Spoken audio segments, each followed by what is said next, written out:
बंदी बना लो इसे। लेकिन विक्रम जोर से हंसा। उसने अपनी जेब से मुट्ठी भर राख निकाली और हवा में उड़ा दी। पूरा कमरा धुएं से भर गया।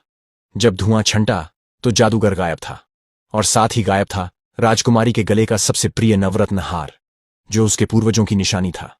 हार के स्थान पर एक पत्र पड़ा था, जिस पर लिखा था, सुंदरता का असली गहना दया है, जिसे तुम बहुत पहले खो चुकी हो।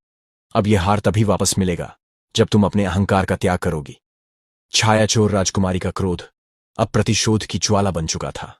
उसने पूरे राज्य में घोषणा करवा दी कि जो उस चोर को पकड़ेगा उसे मनचाहा इनाम दिया जाएगा। लेकिन विक्रम हवा का झोंका था, जिसे मुट्ठियों में कैद नहीं किया जा सकता था। एक सप्ताह बाद चित्रलेखा अपने शाही बगीचे में टहल रही थी। वह अभी भी उस अपमान को नहीं भूली थी।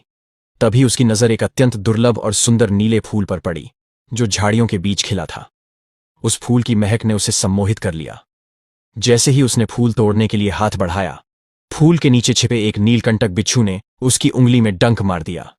यह कोई साधारण बिच्छू नहीं था, यह दक्षिण के जंगलों का सबसे जहरीला जीव था। डंक लगते ही राजकुमारी के शरीर में नीला विष फैल गया। वह चीख भी न सकी और बेहोश होकर गिर पड़ी। वैद्य, हकीम और तांत्रिक बुलाए गए, लेकिन जहर का कोई तोड़ नहीं मिला। राजकुमारी का शरीर नीला पड़ गया, सांसें रुक गईं और नाड़ी थम गई। शाही चिकित्सकों ने अंततः सिर झुकाकर महाराज से कहा, क्षमा करें महाराज, राजकुमारी अब हमारे बीच नहीं रही।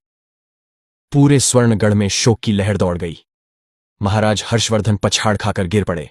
जिस प्रजा को राजकुमारी ने वर्षों तक सताया था, वही प्रजा आज राजा के दुख में दुखी थी। नगर शोक में डूबा था।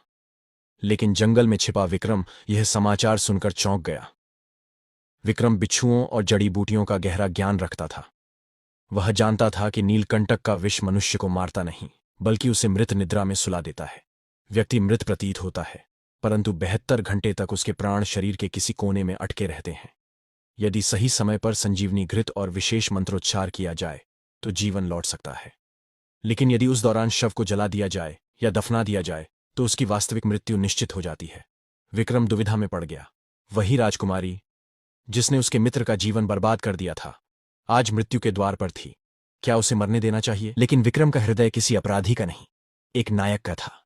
उसने सोचा, मृत्यु उसे दंड से मुक्त कर देगी। उसे जीवित रहना होगा ताकि वह पश्चाताप की आग में तप सके। अगले दिन राजकुमारी का अंतिम संस्कार शाही श्मशान घाट पर तय हुआ। चंदन की लकड़ियों से सजी चिता तैयार थी।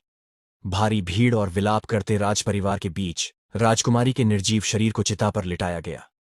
जैसे ही अग्नि प्रज्वलन का समय आया, आसमान में काले बादल छा गए। मूसलाधार वर्षा होने